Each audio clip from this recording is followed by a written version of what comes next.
OK, alors pour trouver maintenant notre arrière-plan de pinball, je vais tout simplement taper Pinball 2D dans Google, dans les images. Je vais prendre, disons, celui-ci. Euh, alors on va aller voir cette image-là. Je vais la copier. Je vais aller ensuite dans Photoshop. Dans Photoshop, je vais créer un nouveau document puisqu'on veut enlever les bâtons et la balle. La raison pour ça, c'est que, évidemment, on va placer nos propres bâtons et on va placer nos propres balles. Alors, on peut très facilement juste prendre la brosse.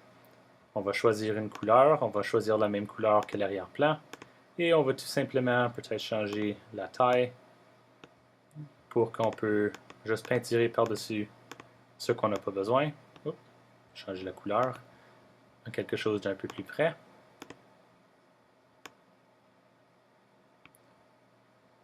Faire la même chose pour les bâtons ici. Prendre cette couleur-là. Je vais dessiner pour enlever le bâton. Voilà.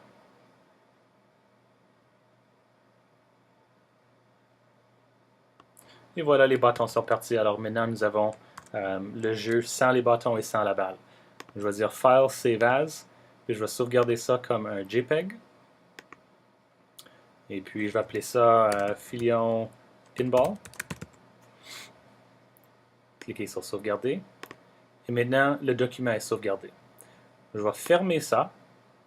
Je ne vais pas sauvegarder ce document ici. J'ai déjà sauvegardé ce que j'ai besoin.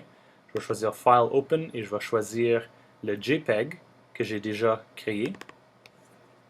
Voilà. Et maintenant ici, juste un petit truc pour placer ça dans Flash. Je vais pousser CTRL-A, ça sélectionne mon image. On peut voir ici, je n'ai pas de lisière, j'ai seulement une lisière parce que c'est un JPEG. En poussant CTRL-A, je sélectionne toute l'image. Là, je vais pousser CTRL-C pour copier. Je vais retourner à Flash, CTRL-V, et ça va placer mon image au centre de mon stage. On va donner ça une seconde pour compléter. Et voilà, nous avons maintenant notre jeu.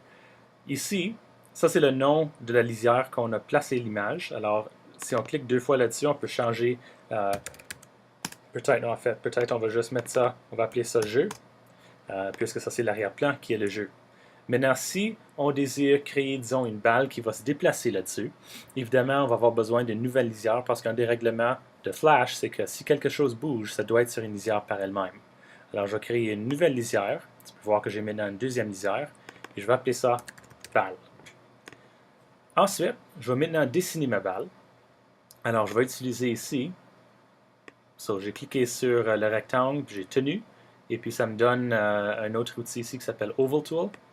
Et je peux maintenant dessiner la balle. Disons que je dessine la balle gros comme ça.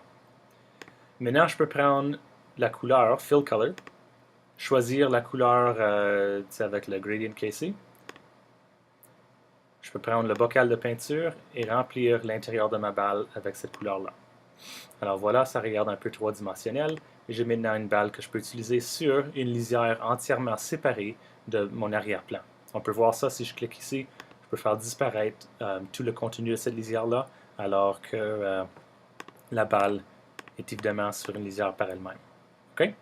Dans la prochaine vidéo, je vais vous montrer comment convertir ça à un symbole et faire votre première animation.